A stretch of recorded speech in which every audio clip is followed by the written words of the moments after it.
ব্লেন্ডারের জারে যে ডিম আর মুসুরির ডাল মিলিয়ে যে এত সুন্দর একটা রেসিপি করা যায় আমার জানার বাইরেই ছিল। আসসালামু আলাইকুম রহমতুল্লাহ। আমি এখানে 1.5 কাপের মতো মুসুরির ডাল নিয়ে নিলাম, নিয়ে যে পানি দিয়ে ভিজিয়ে রাখছি 1 ঘন্টার মতো। 1 ঘন্টা পরে যে ডাল ভিজিয়ে ফুলে গেছে, ধুয়ে দিয়ে পরিষ্কার করে নিয়ে আসলাম। এখন ব্লেন্ডারের জারে দিয়ে দিচ্ছি, দিয়ে এখন এখানে 2টা ডিম দিয়ে দিব। আমি ডিমগুলাকে দিয়ে তারপরে এখানে কিছু মশলা অ্যাড করব। এই যে 2টা ডিম দেওয়া হয়ে গেছে আমার এখানে।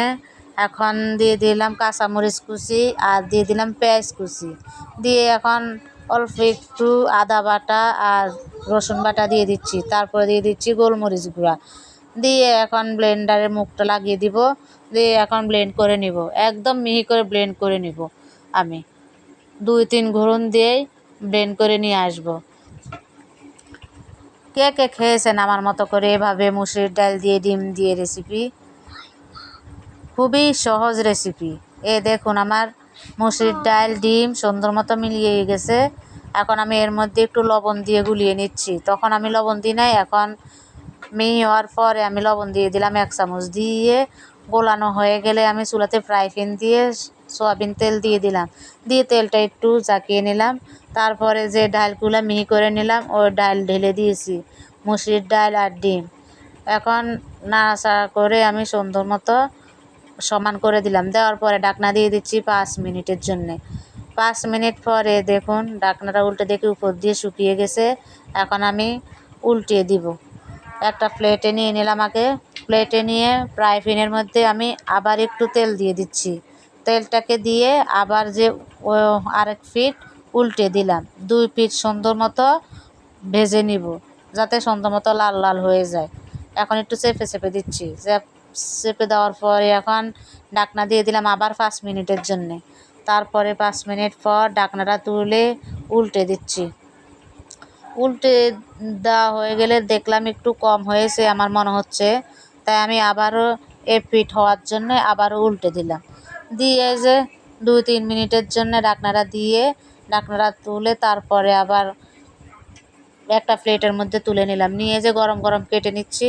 খুবই গরম ছিল, আমি কাটতে পারছিলাম না, তাই আমি একটু অল্প একটু কেটে এক পাশে রেখে দিলাম। ঠান্ডা হলে আমি কেটে নিব। এই ফাঁক দিয়ে আমি ফ্রাই প্যান বসিয়ে দিলাম, দিয়ে সয়াবিন তেল দিয়ে দিলাম, দিয়ে 2টা আলু নিয়েছি, আলুগুলাকে আমি তেলে ভেজে নিচ্ছি। আমি আলুগুলাকে লাল লাল করে ভেজে নিব। এর মধ্যে আমি একটু লবণ আর হলুদ দিয়ে দিচ্ছি কালারফুল হওয়ার জন্যে। দেখুন আমার লাল করে ভেজে নেওয়া হয়ে গেছে। এখন আমি চুলা থেকে নামিয়ে নিব আলুগুলা নামিয়ে নেওয়া হয়ে গেলে এই তেলের মধ্যেই আমি পেঁয়াজ কুচি আর কাঁচামরিচ কুচি দিয়ে দিচ্ছি। এবার দিয়ে দিব কাঁচামরিচ কুচি, দিয়ে এখন একটু ভালোভাবে নাড়াচাড়া করে নিচ্ছি। নেওয়া হয়ে গেলে এর মধ্যে আমি কিছু গরম মশলা অ্যাড করে নিব। লং, এলাচ, তেজপাতা, দারচিনি এগুলো আমি দিয়ে দিচ্ছি। দিয়ে একটু নাড়াচাড়া করে হালকা বাদামি কালার করে ভেজে নিব পেঁয়াজটাকে। দেখুন বাদামি কালার হয়ে গেছে। এখন আমি এখানে রসুন বাটা দিয়ে দিলাম 1 চামচেরও একটু বেশি, আর দিয়ে দিলাম আদা বাটা। দিয়ে এখন ভালোভাবে একটু মশলাটাকে কষিয়ে নিতে হবে।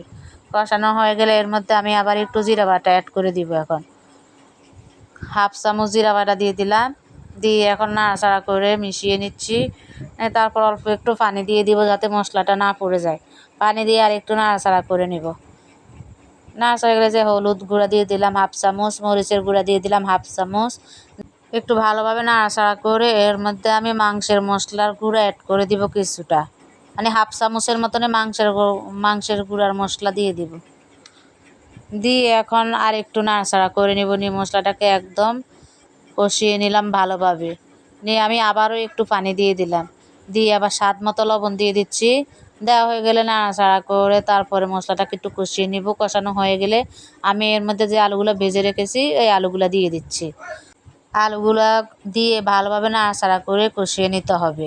যখন একদম তেল উঠে উঠা ভাব হয়ে যাবে তখনই আমি এর মধ্যে আবার পানি দিয়ে দিব পর্যাপ্ত পরিমাণে। দেখুন আমার কি সুন্দর মশলাটা কষে গেছে, আলুটাও সিদ্ধ হয়ে গেছে।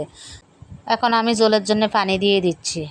পানি দেওয়া হয়ে গেলে আমি ওই যে ডিম আর মুসুরির ডালের যে বড়াগুলা করে রেখেছি এগুলো এখন দিয়ে দিব। দিয়ে একটু নাড়াচাড়া করে ঢাকনা দিয়ে দিব। 10-15 মিনিটের মতো আমি জাল করে নিব ঢাকনা দিয়ে। 10-15 মিনিট পর আমি ঢাকনাটা তুলে নেব। ঢাকনাটা তুলে নাড়াচাড়া করে নিচ্ছি। অনেকটা ঝোল শুকিয়ে গেছে। আমি আর একটু ঢাকনা দিয়ে দিলাম। 3-4 মিনিট পর ঢাকনাটা তুলে এখন চুলা থেকে নামিয়ে নেব। পানিটা আমি একদম শুকিয়ে নিই নাই, কারণ এটা যখন ঠান্ডা হয়ে যাবে তরকারিটা, তখনই এর পানি অনেকটাই টেনে নেবে আলু এবং ডিম আর মুসুরির ডাল। তাই আমি একটু ঝোল রেখেছি। কেমন লাগলো আমার আজকের রেসিপিটা? আজকের ভিডিও পর্যন্ত। আল্লাহ হাফেজ।